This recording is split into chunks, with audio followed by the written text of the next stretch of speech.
to Elliott. Oh, the bicycle! The shot! Bedoya with a goal! 1-0 Union! Hey everyone, happy Thursday, Union fans, and thanks for joining us on this week's Union Insider presented by Bimbo Bakeries USA. I'm Marisa, and to my left are two of my favorite former Union players, Sebastian Letou and Sheanon Williams. We're officially at the midway point of the season, 17 matches down, 17 matches to go, so we're going to have a little fun today. Let's start off that fun with a little fill in the blank. Seba, you're first. The first half of the season has been what? It has been a slow start with a great finish. So hopefully they keep, playing the same way they have been doing the past months and a half. Really was the real face of the team we saw from last year. Playing hard. But I think the fact that the Champions League at the beginning of the year was a big impact into the result. Now they are in their, I would say, rhythm into the league, and they don't have just one competition to play now. No more US Open Cup, so they can really have a great turnout for the second half of the season. They got those gears rolling. Sheanon, how do you fill in that blank? It's been a steady build. They started the season off a little bit slow, which was reminiscent of last year as well. And then they've been getting better as they've had more games, as they had more practices, and they've been more consistent about it. So it's been a good last couple months for the Union, and hopefully they can continue that as they get into the summer here. Today, we are handing out some mid-season awards, but before we start handing out these imaginary individual hardware, I want to give you some context on how the team as a whole is doing compared to this time last year. So right now, the Union are 9-5-3, 30 points, and 11 goal differential. Through 17 games last year, the Union were 7-2-8. 30 points and a 10-goal differential, so kind of right on track with how they were doing last year.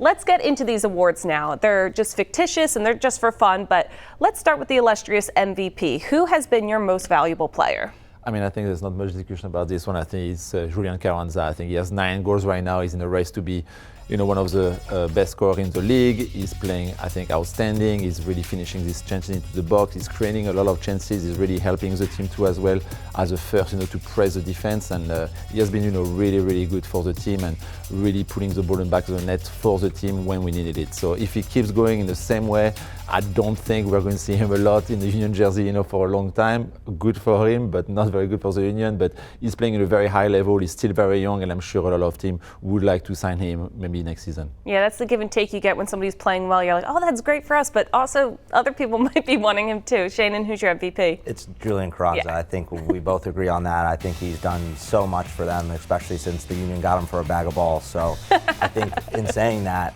he's definitely returned, and that's by tenfold. So he's doing a great job. For me, it's his movement up top. He does such a good job of getting in good spots to score goals, and he just always seems to be at the right spot, whether it's a tap-in or he's finishing from outside the box.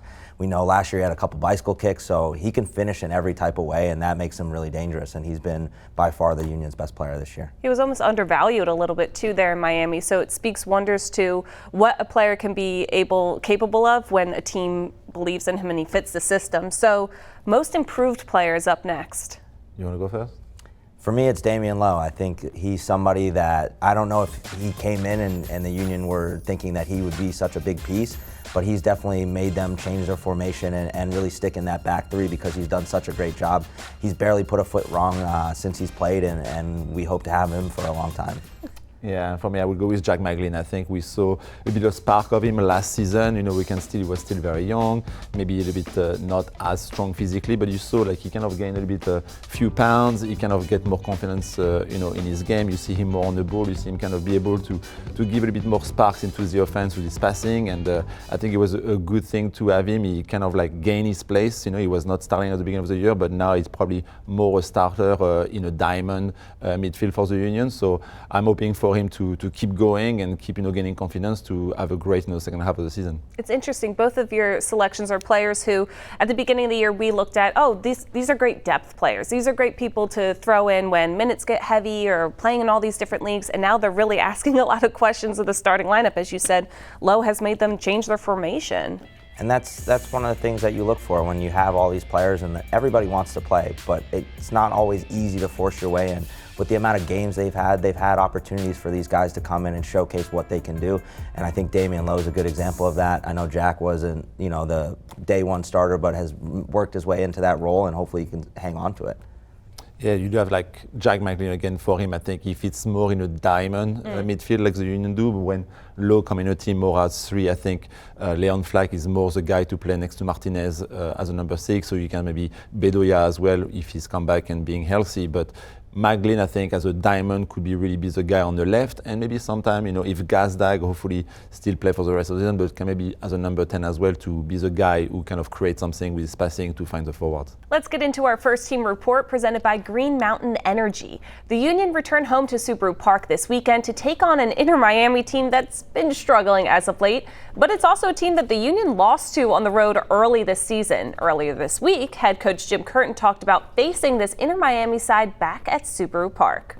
Yeah, first and foremost, it's been a long time since we've been back in Subaru Park, so we can't wait to get in front of our home fans where everybody knows the story. Over our last 30 games, we're almost unbeatable. So we really look forward to that. Having them behind us is important. Miami is a team that is going through some transitions and changes right now. They have a pretty good player that's going to be joining them towards the end of July, it sounds like.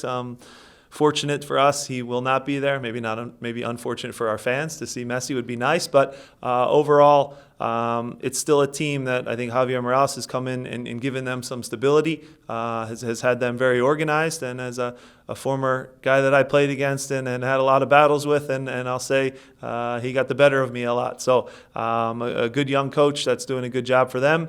They still have some really good attacking pieces on their group.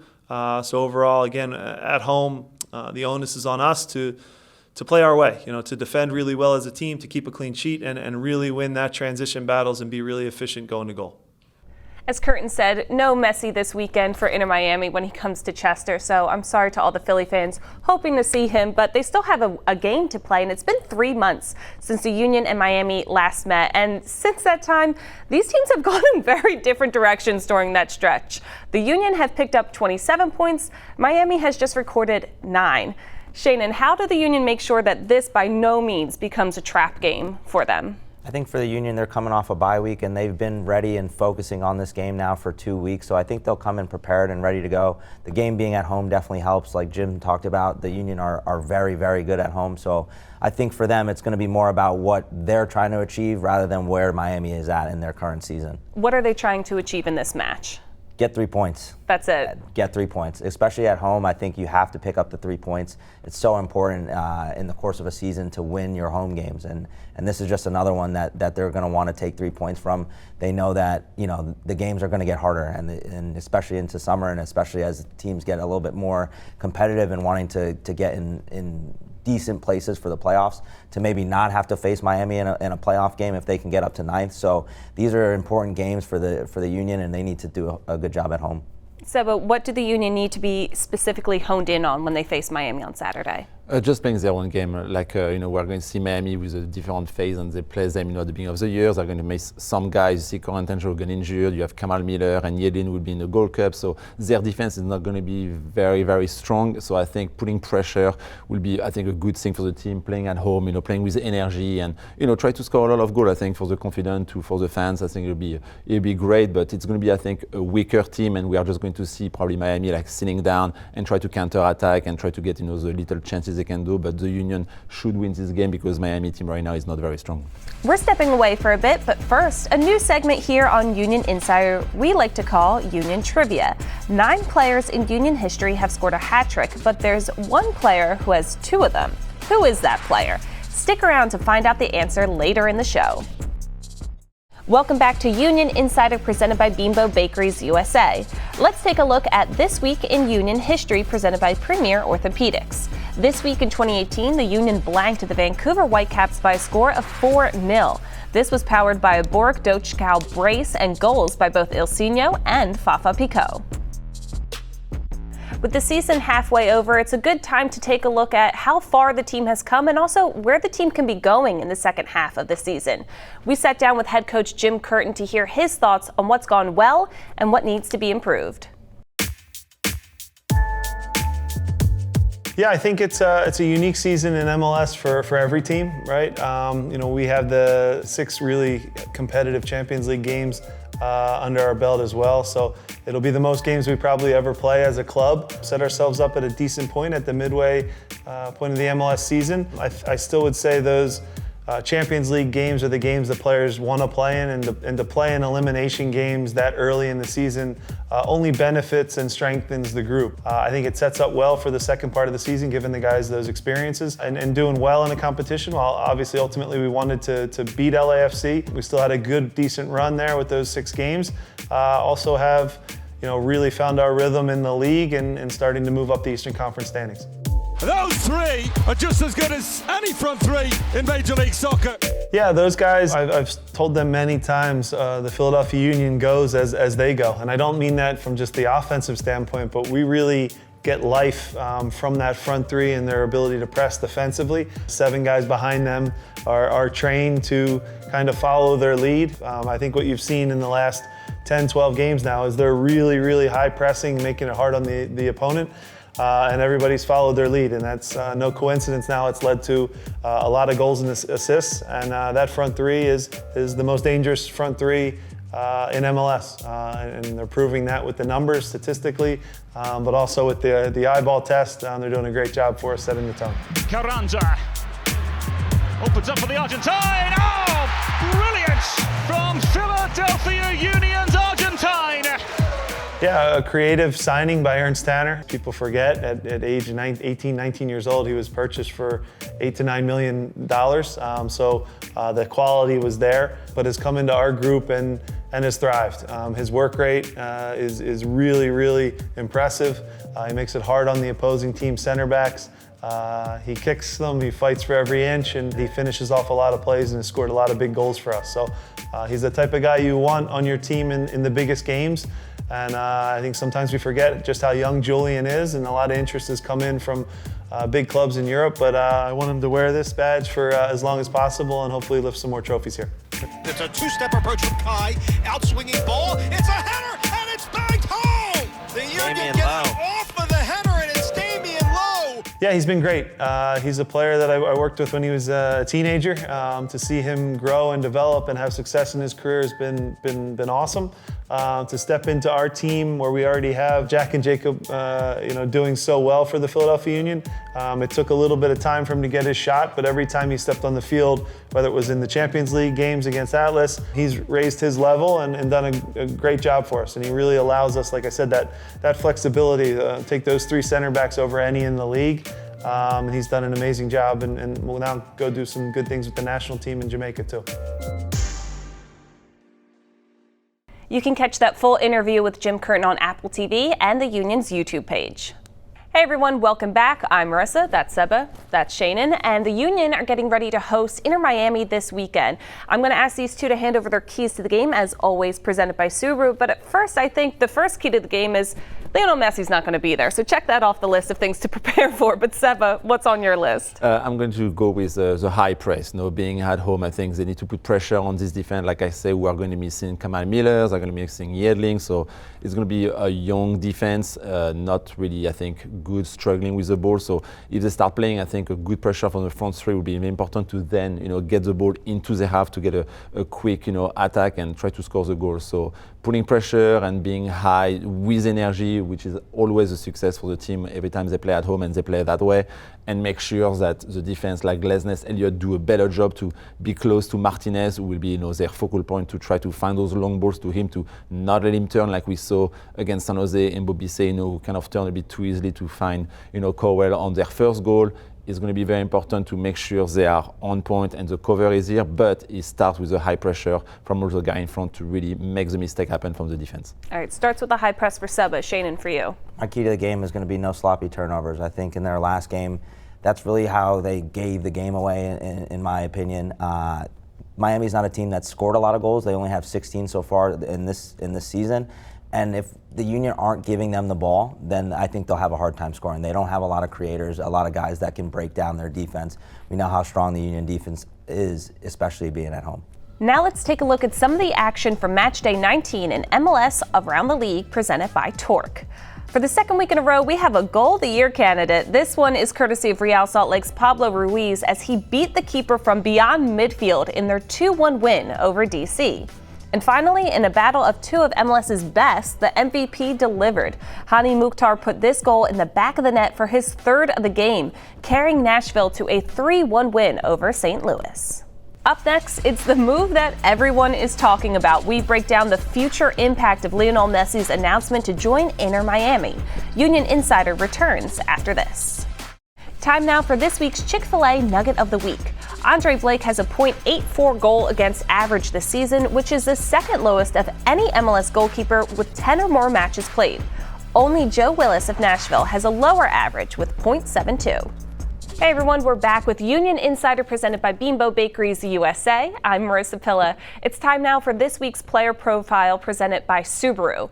June 7th, 2023 will be a day that MLS and soccer fans alike will never forget. Lionel Messi, arguably the GOAT of all GOATs, decided to grace the presence of Major League Soccer, come to America, and play for Inter Miami.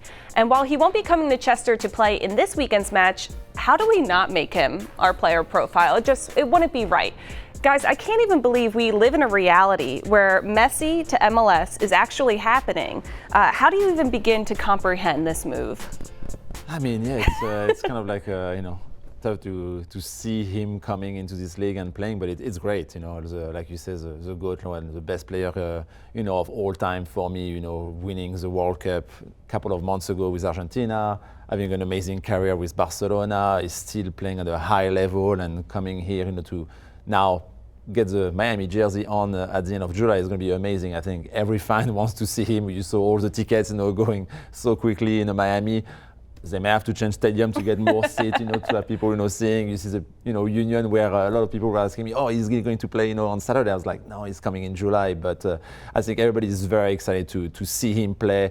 It's going to be, I think, a great entertainment for everybody around the league, and it's going to bring a lot of new soccer fans into this league. We've seen this league bring in a lot of superstars before. David Beckham, Thierry Henry, Zlatan, but where Messi is in his career, as you said, less than a year removed from winning a World Cup.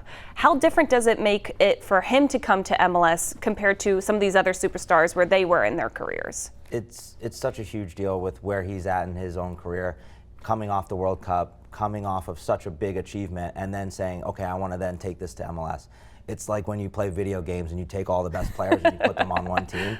That seems to be what Miami's trying to do, and they've got the best one. So it's going to be so exciting to kind of see him play. It, like you said, it doesn't feel real until we actually see him in the jersey, until we actually see him out on the field. It's really surreal right now in terms of this is somebody that can jump the league forward light years in terms of where they're at.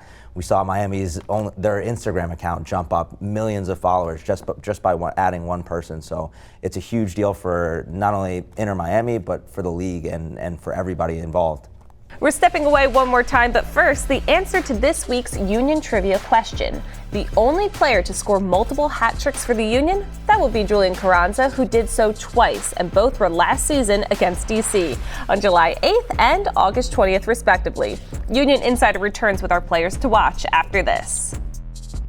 Starting this year, every Union League match is on MLS Season Pass on Apple TV. Sign up today to make sure you don't miss a minute of the action. You can also check out the live Whip Around show, MLS 360, or if you've missed out on the live, you can relive every moment with full match replays. And get this, if you're a T-Mobile subscriber, you get the whole year of Season Pass content free of charge. It's the final segment here on Union Insider presented by Bimbo Bakeries USA, which means it's time for our all-state players to watch. Seba and Sheanon have selected their players to keep an eye on as the Union match up against Inter Miami. Seba. I'm going with Jack McLean. I think it's be a perfect game for him, especially at home, coming back from the World Cup, with the U20s. I think it'll be a great game for him to kind of get on the ball, be the guy who starts, the action for the team offensively when we have possession, to maybe try to find Gazdag, to find Carranza, but he can be the guy who kind of like finds the pass to eliminate, one line of the midfield of Miami, which I think will probably play deep, kind of stay on top of the box. So it's going to be very interesting to see who is the player who can find this pass, to eliminate those lines, and I think Maglin has the quality and the technique to do those passes. So I'm expecting him to do a good game. I'm expecting him to maybe get 1 or 2 assists in this game, but I think it could be very, very good to see him be on the ball more to really create some chances for the team. McGlynn's passing against San Jose was out of this world. I think Jonathan Tannenwald had a story where he mentioned that McGlynn completed 45 of his 46 passes. So he's kind of got that in the bag. Sheanon, how about you? I'm going to go with Big Joe Bendick. I think anytime you have a change in goalkeeper, it's important to try to catch your rhythm, and it's not always easy to do as a goalkeeper. We hope that he doesn't see any shots, but it's going to be something that the Union have to deal with, as Andre is going to be away for the Gold Cup. So as a defender and you have a new goalkeeper behind you, what changes does that make for your game? Just try to do your best to be sound in front of him and make sure that you're not giving up a lot of shots and you're not putting him in bad spots, because, again, practice and games are very different. And while Joe has played a ton of games in this league, he hasn't played that many minutes this season. So this will be not new for him, but something that's, he's going to be watching the game from a different vantage point, so that's for sure. That'll do it for us. The Union are back at Subaru Park on Saturday to face Inter Miami at 7:30 p.m. on Apple TV. Sheanon is going to be alongside Dave Leno for the radio call, and that is on 97.5 The Fanatic. For Seba, Sheanon, and our entire crew, I'm Marisa. Thank you so much for joining us, and enjoy your weekend.